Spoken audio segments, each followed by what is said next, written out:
ನಮಸ್ಕಾರ ಬಹಳ ದೊಡ್ಡದಾದ ಪುಣ್ಯ ಸಾಧನ, ಶ್ರೇಯಸ್ಸಾಧನವಾದದ್ದು. ಭಕ್ತಿಯಿಂದ ನಮಸ್ಕಾರವನ್ನು ಮಾಡಿ ಬಹಳ ದೊಡ್ಡ ಲಾಭವನ್ನು ಮಹಾನುಭಾವರಿಂದ, ಪುಣ್ಯವಂತರಿಂದ, ಹಿರಿಯರಿಂದ, ಜ್ಞಾನಿಗಳಿಂದ, ತಪಸ್ಸುಗಳಿಂದ ನಾವು ಪಡೆಯುವುದಕ್ಕೆ ಸಾಧ್ಯ ಇದೆ. ಅದಕ್ಕೆ ವಿಪರೀತವಾಗಿ ಜ್ಞಾನಿಗಳ, ಮಹಾತ್ಮರ, ಗುರು ಹಿರಿಯರ ಸನ್ನಿಧಾನದಲ್ಲಿ ಬಾಗಿ ನಮಸ್ಕಾರ ಮಾಡುವ ಪ್ರಸಂಗವಿದ್ದಾಗಲೂ ಮಾಡದಿದ್ದರೆ ಅನರ್ಥವನ್ನೂ ಶಾಸ್ತ್ರ ಹೇಳುತ್ತದೆ. ಊರ್ಧ್ವಂ ಪ್ರಾಣಾಹ್ಯುತ್ಕ್ರಾಮಂತಿ ಯೂನಸ್ಥವಿರ ಆಗತೆ ಪ್ರತ್ಯುತ್ಥಾನಾಭಿವಾದಾಭ್ಯಾಂ ಪುನಸ್ತಾನ್ ಪ್ರತಿಪದ್ಯತೆ ಅಂತ. ದೊಡ್ಡವರು ಬಂಧಕಾರವನ್ನು ಮಾಡಿ ಅವರ ಅನುಗ್ರಹವನ್ನು ಪಡೆಯದೇ ಇದ್ದರೆ ಇವನ ಪ್ರಾಣಶಕ್ತಿ ಹೊರಗೆ ಹೋಗುತ್ತಂತೆ. ಅಂದರೆ ನಿಧಾನವಾಗಿ ಆ ಪ್ರಾಣಶಕ್ತಿ ಇವನಲ್ಲಿ ಹೊರಗೆ ಹೋಗುವುದಕ್ಕೆ ನೋಡ್ತಾ ಇರುತ್ತದೆ. ಇವನಿಗೆ ಎಷ್ಟು ಆಯುಷ್ಯ ಇರಬೇಕೋ ಅದು ಕಡಿಮೆಯಾಗಿ ಶೀಘ್ರದಲ್ಲಿ ತನ್ನ ಪ್ರಾಣವನ್ನು ಕಳೆದುಕೊಳ್ಳುವ ಪ್ರಸಂಗ. ಅದರರ್ಥ ಆಯುಷ್ಯ ಇವನಿಗೆ ಅಲ್ಪವಾಗತ್ತೆ. ದೀರ್ಘಾಯುಷ್ಯವನ್ನು ಪಡೆದುಕೊಳ್ಳಬೇಕೆಂಬ ಅಪೇಕ್ಷೆ ಇರುವಂತಹ ವ್ಯಕ್ತಿ ಅತ್ಯಂತ ಭಕ್ತಿ ಶ್ರದ್ಧೆಗಳಿಂದ ನಮಸ್ಕಾರವನ್ನು ಮಾಡಬೇಕು ದೊಡ್ಡವರಿಗೆ ಅಂತ. ದೇವರಿಗೆ ಮಾಡಬೇಕು, ಲಕ್ಷ್ಮೀ, ವಾಯುದೇವರೇ ಮೊದಲಾದ ದೇವತೆಗಳಿಗೆಲ್ಲ ನಮಸ್ಕಾರ ಮಾಡಬೇಕು ಅನ್ನುವುದನ್ನೇನು ಹೇಳೋದು, ಮಾಡಲೇಬೇಕು.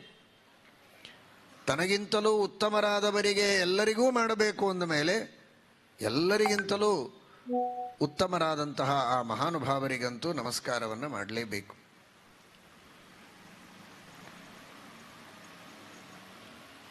ಮಾರ್ಕಾಂಡೇಯರ ಚರಿತ್ರೆಯಲ್ಲಿ ನಾವು ಕೇಳುತ್ತೇವೆ. ಮೃಕಂಡು ಮಹರ್ಷಿಗಳ ಸುಪುತ್ರರು ಮಾರ್ಕಾಂಡೇಯ ಮಹರ್ಷಿಗಳು. ಅವರು ಚಿಕ್ಕ ವಯಸ್ಸಿನಲ್ಲಿರುವಾಗ ಮಾರ್ಕಾಂಡೇಯರ ಆಯುಷ್ಯ ಬಹಳ ಅಲ್ಪ ಅಂತ ಗೊತ್ತಾಯಿತು. ಮೃಕಂಡು ಮಹರ್ಷಿಗಳು ಮಹಾಜ್ಞಾನಿಗಳು. ಈ ಒಂದು ತತ್ವ ಅವರಿಗೆ ಗೊತ್ತು. ಬಂದವರಿಗೆ ನಮಸ್ಕಾರ ಮಾಡಬೇಕು, ಗುರುಗಳಿಗೆ, ಹಿರಿಯರಿಗೆ ಅಂತ. ಪ್ರಾಯ ನಮ್ಮ ಭಾರತೀಯ ಸಂಸ್ಕೃತಿಯಲ್ಲಿ ಎಲ್ಲ ಹಿರಿಯರು ತಮ್ಮ ತಮ್ಮ ಮಕ್ಕಳಿಗೆ ಚಿಕ್ಕ ವಯಸ್ಸಿನಲ್ಲಿ ಅದನ್ನು ಅಭ್ಯಾಸ ಮಾಡಿಸಿರ್ತಾರೆ. ದೊಡ್ಡವರು ಬಂದ ಕ್ಷಣಕ್ಕೆ ನಮಸ್ಕಾರ ಮಾಡಪ್ಪ ಅಂತ ಹೇಳ್ತಾರೆ, ಮಾಡ್ತಾರೆ. ಆದರೆ ಮೃಕಂಡು ಮಹರ್ಷಿಗಳಿಗೆ ಸುಮ್ಮನೆ ಇದೊಂದು ಪರಂಪರೆ ಅಂತ ಮಾತ್ರ ಮಾಡಿಸೋದು, ಇದೊಂದು ಪದ್ಧತಿ ಬಂದಿದೆ ಮಾಡಬೇಕು ಅಂತ ಇಷ್ಟೇ ಅಲ್ಲ. ಅವರು, ಆ ಮೃಕಂಡುಗಳು, ಇದರ ರಹಸ್ಯವನ್ನು ಕಂಡು ತನ್ನ ಮಗನಿಗೆ ಉಪದೇಶವನ್ನು ಮಾಡುತ್ತಾರೆ. ನೋಡಪ್ಪ, ನಿನ್ನ ಕೆಲಸ ಆಶ್ರಮಕ್ಕೆ, ಈ ಗುರುಕುಲಕ್ಕೆ, ನಮ್ಮ ಋಷಿಗಳ ಈ ಆಶ್ರಮಕ್ಕೆ ಯಾರೇ ಜ್ಞಾನಿಗಳು, ಮಹಾನುಭಾವರು ಬಂದರೆ ಮೊದಲನೇ ಕೆಲಸ ನಿನ್ನ ನಮಸ್ಕಾರ, ಆಮೇಲೆ ನಿನ್ನ ವೇದಾಧ್ಯಯನ, ನಿನ್ನ ನಿತ್ಯದ ಕಾರ್ಯಕ್ರಮಗಳನ್ನು ನೀನು ಮಾಡತಕ್ಕದ್ದು. ತಂದೆಯ ಆಜ್ಞೆ, ಆಜ್ಞಾ ಗುರುಣಾಂ ಹಿ ಅವಿಚಾರಣೀಯ. ಯಾಕೆ ಮಾಡಬೇಕು, ಏನು ಮಾಡಬೇಕು ಇದನ್ನೆಲ್ಲ ಕೇಳೋ ಅಂಥ ಪ್ರವೃತ್ತಿ ಅಲ್ಲ ಪ್ರಾಚೀನರಲ್ಲಿ. ಆ ಶ್ರದ್ಧೆ. ಬಂದವರಿಗೆಲ್ಲ ನಮಸ್ಕಾರ ಮಾಡ್ತಾ ಇದ್ರು ಆ ಪುಟ್ಟ ವಯಸ್ಸಿನಲ್ಲಿರುವ ಮಾರ್ಕಾಂಡೇಯರು. ಸಾಷ್ಟಾಂಗ ಪ್ರಣಾಮವನ್ನು, ಗೋತ್ರಗಳನ್ನು ಉಚ್ಚಾರಣೆ ಮಾಡಿ ಅಭಿವಾದನವನ್ನು ಮಾಡಿದಾಗ ಅವರು ಆಶೀರ್ವಾದವನ್ನು ಮಾಡಬೇಕು. ನಮಸ್ಕಾರ ಮಾಡಿದವರಿಗೆ ಆಶೀರ್ವಾದವನ್ನು ಮಾಡಬೇಕು. ಅಭಿವಾದನ ಮಾಡಿಸಿಕೊಂಡವರು ಆಶೀರ್ವಾದವನ್ನು ಮಾಡಬೇಕು ಅಂತ ಇದೆ. ಆಶೀರ್ವಾದವನ್ನು ಮಾಡಿದರೆ ಅವರಿಗೆ ನಮಸ್ಕಾರ ಮಾಡಿಸಿಕೊಂಡದ್ದಕ್ಕೆ ಯಾವುದೇ ದೋಷ ಇಲ್ಲ. ಇಲ್ಲ ಅಂದರೆ ಮಾಡಿಸಿಕೊಂಡು ಆಶೀರ್ವಾದ ಮಾಡದೇ ಇದ್ದರೆ ಅವರಿಗೆ ದೋಷ. ಇದು ಯತಿಗಳಿಗೆ ಸಂಬಂಧಪಟ್ಟದ್ದಲ್ಲ. ಯತಿಗಳಿಗೆ ಆಶೀರ್ವಾದ ಮಾಡುವ ಅಧಿಕಾರ ಇಲ್ಲ. ನಾರಾಯಣ ಸ್ಮರಣೆಯನ್ನು ಮಾತ್ರ ಮಾಡಬಹುದು. ದೇವರು ನಿನಗೆ ಅನುಗ್ರಹವನ್ನು ಮಾಡಲಿ ಅಂತ ಪ್ರಾರ್ಥನೆಯನ್ನು ಮಾಡಬಹುದು. ಆದರೆ ಯತಿಗಳನ್ನು ಬಿಟ್ಟಿನ್ನುಳದವರೆಲ್ಲರೂ ಕೂಡ ಆಶೀರ್ವಾದವನ್ನು ಮಾಡಬೇಕು. ಇವರಿಗೆ ನಿರಾಶೀಹಿ ಅಂತ, ಇವರ ತಮಗಾಗಿಯೂ ಇನ್ನೊಬ್ಬರಿಗಾಗಿಯೂ ಯಾವ ಆಶೀಸ್ಸುಗಳನ್ನು ಇಟ್ಟುಕೊಳ್ಳಬಾರದು. ಇನ್ನೊಬ್ಬರಿಗಾಗಿ ಆಶೀಸ್ಸನ್ನು ಇಟ್ಟುಕೊಂಡು ತಮಗಾಗಿ ಯಾವ ಅಪೇಕ್ಷೆಗಳನ್ನು ಇಟ್ಟುಕೊಳ್ಳದಿದ್ದರೆ ಅವರು ತ್ಯಾಗಿಗಳು. ತಮಗಾಗಿಯೂ ಇನ್ನೊಬ್ಬರಿಗಾಗಿಯೂ ಯಾವುದನ್ನು ಬಯಸದವರು ನ್ಯಾಸಿಗಳು, ಸನ್ಯಾಸಿಗಳು ಅಂತ ಶ್ರೀಮದಾಚಾರ್ಯರು ಗೀತಾಭಾಷ್ಯದಲ್ಲಿ ತಿಳಿಸಿಕೊಟ್ಟಿದ್ದಾರೆ. ಆದರೆ ಯತಿಗಳಿಗೆ ನಮಸ್ಕಾರ ಮಾಡಿದಾಗಲೂ ಯತಿಗಳು ನಾರಾಯಣನ ಸ್ಮರಣೆಯನ್ನು ಮಾಡಬೇಕು. ನಾರಾಯಣ ನಾರಾಯಣ ನಾರಾಯಣ ಎಂಬುದಾಗಿ. ನಾರಾಯಣನೇ ಎಲ್ಲವನ್ನೂ ನೋಡಿಕೊಳ್ತಾನೆ ಅಂತ. ಅದಕ್ಕೆ ನಮ್ಮ ಗುರುಗಳು ಹೇಳ್ತಾ ಇದ್ರು, ನಾಕಾಧಿಕ ಸಮಂ ರಾಜ್ಯಂ ರಾಮವತ್ ಪರಿಪಾಲನಂ ಯಕ್ಷರಾಟ್ ಧನ ಸಂಪತ್ತಿ ಣಕಾರಾತ್ ಸುಖಮಾಪ್ನುಯಾತ್. ನಾರಾಯಣ ನಾಕಾಧಿಕ ಸಮಂ ರಾಜ್ಯಂ, ಸ್ವರ್ಗಕ್ಕಿಂತ ಹೆಚ್ಚಿನ ರಾಜ್ಯ, ಸೌಭಾಗ್ಯ, ಸಮೃದ್ಧಂ ಸೌಭಾಗ್ಯಂ, ಅಂತಹ ಶ್ರೇಷ್ಠವಾದ ಸೌಭಾಗ್ಯ, ಶ್ರೇಷ್ಠವಾದ ಸಾಮ್ರಾಜ್ಯ, ಆ ಸ್ವರಾಜ್ಯ, ಆ ವೈರಾಜ್ಯ, ಇದೆಲ್ಲ ಬರಲಿಕ್ಕೆ ಸಾಧ್ಯ ಇದೆ ಕೇವಲ ನಾರಾಯಣನ ಅನುಗ್ರಹದಿಂದ. ನಾ ಅಂದ್ರೆ ಸಾಕು. ನೋಡಿ ಏನು ವಿಚಿತ್ರ. ನಾ ಅಂದ್ರೇನೆ ಅಧೋಗತಿ, ನಾ ಅಂದ್ರೇನೆ ಊರ್ಧ್ವಗತಿ. ನಾ ಅಂತ ಬಡ್ಕೊಂಡ್ರೆ ಅಧೋಗತಿ. ಆ ನಾರಾಯಣ ಅನ್ನೋದರೊಳಗಿನ ನಾ ಅಂತ ಹೇಳಿದರೆ ನಾಕಾಧಿಕ ಸಮಂ ರಾಜ್ಯಂ. ಇನ್ನು ಎರಡನೇ ಅಕ್ಷರ ರಾ. ರಾ ಅಂತ ಹೇಳಿದರೆ ರಾಮವತ್ ಪರಿಪಾಲನಂ. ಶ್ರೀರಾಮಚಂದ್ರ ಯಾವ ತರಹದ ಅತ್ಯದ್ಭುತವಾದ ರಾಜ್ಯವನ್ನು ಪರಿಪಾಲನೆ ಮಾಡ್ತಾ ಇದ್ದ ಅಂಥ ರಾಜ್ಯ ಅಲ್ಲ. ಎಲ್ಲರೂ ಏನು ನಮಸ್ಕಾರ ಮಾಡೋರು ರಾಜರೇ ಇರೋದಿಲ್ಲ. ಇಷ್ಟೊತ್ತು ಸತ್ಯ ವಿಜಯತೀರ್ಥ ಶ್ರೀಪಾದಂಗಳವರ ದಿವ್ಯವಾದ ಚರಿತ್ರೆಯನ್ನು ಕೇಳಿದರೆ ಅವರು ರಾಜರಿಗೆ ಅನುಗ್ರಹ ಮಾಡಿದರು, ತಮ್ಮ ಮಂತ್ರಾಕ್ಷತೆಯಿಂದ ಶತ್ರುಬಾಧೆಯನ್ನು ಪರಿಹಾರ ಮಾಡಿದರು ಅಂತ. ಅದು ಅತ್ಯಂತ ಸಂಗತವಾದದ್ದು. ಆಗ ಒಳ್ಳೆಯ ರಾಜ್ಯ ಪರಿಪಾಲನೆ ಮಾಡುವ ಸೌಭಾಗ್ಯವನ್ನು ಕರುಣಿಸ್ತಾರೆ ಅಂತ. ಉಳಿದವರಿಗೆಲ್ಲ ಎಲ್ಲರೂ ಏನು ರಾಜರೇ ನಮಸ್ಕಾರ ಮಾಡೋದಿಲ್ವಲ್ಲ, ಎಲ್ಲ ತರಹದ ಭಕ್ತರು ನಮಸ್ಕಾರ ಮಾಡ್ತಾರಲ್ಲ ಅಂದರೆ, ಇಡೀ ಊರಿಗೋ ಅಥವಾ ಒಂದು ದೇಶಕ್ಕೋ ಪ್ರದೇಶಕ್ಕೋ ರಾಜರಾಗಬೇಕಾಗಿಲ್ಲ. ಅವರವರು ತಮ್ಮ ತಮ್ಮ ಮನೆಯೊಳಗೆ ರಾಜರಂತೆ ಗೌರವದಿಂದ ಮಾನದಿಂದ ತಾವು ಹೇಳಿದ ಮಾತನ್ನು ತಮ್ಮ ಮನೆಯ ಎಲ್ಲ ಸದಸ್ಯರು ಕೇಳಿ ಪ್ರೀತಿಯಿಂದ ಅದನ್ನು ಅನುಸರಣೆ ಮಾಡೋ ಹಾಗಾದರೆ ಅದೇ ಒಂದು ರಾಜ್ಯ ಅಲ್ಲ. ಅದೂ ಇರೋದಿಲ್ಲ ಕೆಲವರಿಗೆ. ಒಬ್ಬರೇ ಇರ್ತಾರೆ, ಅವಾಗೇನು ಮಾಡೋದು?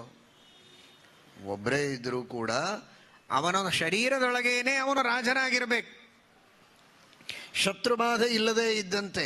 ಜಿಹ್ವೈ ಕಥೋಚ್ಯುತ ವಿಕರ್ಷತಿ ಮಾವಿತೃಪ್ತ ಶಿಷ್ಣೋನ್ಯತಸ್ತ್ವಗುದರಂ ಶ್ರವಣಂ ಕುತಶ್ಚಿತ್ ಘ್ರಾಣೋನ್ಯತಶ್ಚಪಲದೃಕ್ವಚ ಕರ್ಮಶಕ್ತಿ ಬಹ್ವ್ಯಸ್ಯ ಪತ್ನ್ಯೈವ ಗೇಹ ಪತಿಂ ಲುನಂತಿ. ಈ ಶರೀರದೊಳಗೇನೆ ಇವನು ಅನೇಕ ಶತ್ರುಬಾಧೆಯಿಂದ ಒದ್ದಾಡ್ತಾ ಇರ್ತಾನೆ. ಈ ಜ್ಞಾನೇಂದ್ರಿಯಗಳು ಕರ್ಮೇಂದ್ರಿಯಗಳು ಒಂದೊಂದು ಕಡೆಗೆ ಇವನನ್ನು ಸೆಳೀತವೆ, ತಪ್ಪು ದಾರಿಗೆ ಎಳೀತವೆ, ಇವನೊಳಗಿರೋ ಗುಣಗಳನ್ನೆಲ್ಲ ಕಳೀತವೆ. ಇಂಥ ಸಂದರ್ಭದೊಳಗೆ ಇವನು ತನ್ನ ಶರೀರದೊಳಗೆ ಆ ಯಾವ ಇಂದ್ರಿಯಗಳಿಗೆ ಪರವಶನಾಗದೆ ರಾಜನಂತ ಇರಬೇಕಲ್ಲ. ಅದೇ ರಾಮರಾಜ್ಯ.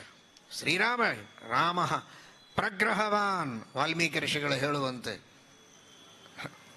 ಇಡೀ ಜಗತ್ತೇ ಅವನ ಅಧೀನವಾದಾಗ ಯಾರು ಅವನ ಮೇಲೆ ಅಧಿಕಾರ ಮಾಡುವವರಿದ್ದಾರೆ? ಅಂತಹ ಶ್ರೀರಾಮಚಂದ್ರನ ಸ್ಮರಣೆಯಿಂದ, ಆ ರಾಮ ಅನ್ನುವಲ್ಲಿರುವ ರಾ ಎಂಬ ಒಂದು ಅಕ್ಷರದ ಸ್ಮರಣೆಯಿಂದಲೂ ಕೂಡ ರಾಮರಾಜ್ಯವನ್ನು ಪರಿಪಾಲನೆ ಮಾಡುವ ಸೌಭಾಗ್ಯ ಸಿಗತ್ತೆ ಅಂತ.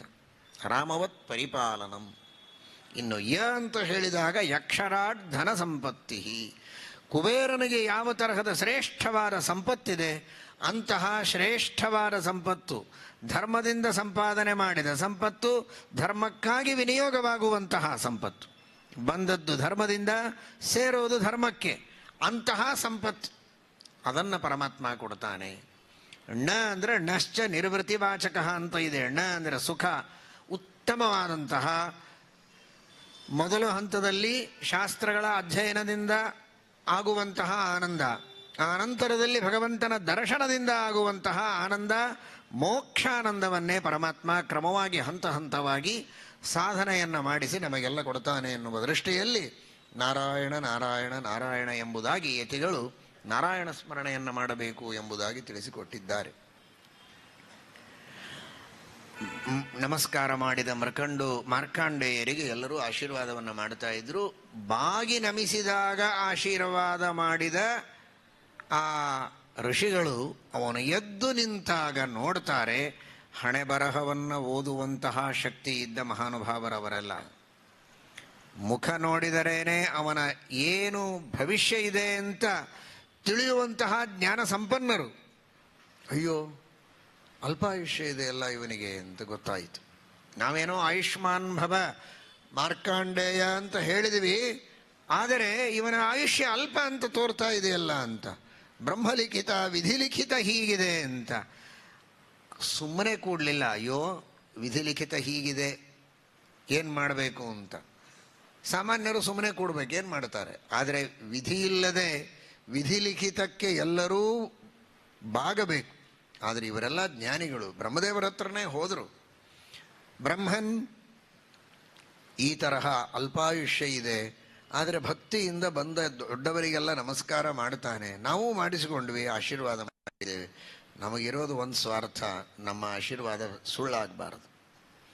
ಪರಾರ್ಥ ಅವನಿಗೆ ಒಳ್ಳೆಯದಾಗಲಿ ಅನ್ನೋದು ಉಂಟು. ಜೊತೆಗೆ ನಾವೆಲ್ಲ ಮಾತಾಡಿದ್ದು, ಇಷ್ಟು ಜನ ಋಷಿಗಳೆಲ್ಲ ಮಾತಾಡಿದ್ದು ಸುಳ್ಳು ಅಂದರೆ ನಾಳೆ ಯಾರು ಋಷಿಗಳಿಗೆ, ಜ್ಞಾನಿಗಳಿಗೆ, ತಪಸ್ವಿಗಳಿಗೆ ಮಹತ್ವವನ್ನು ಕೊಡ್ತಾರೆ?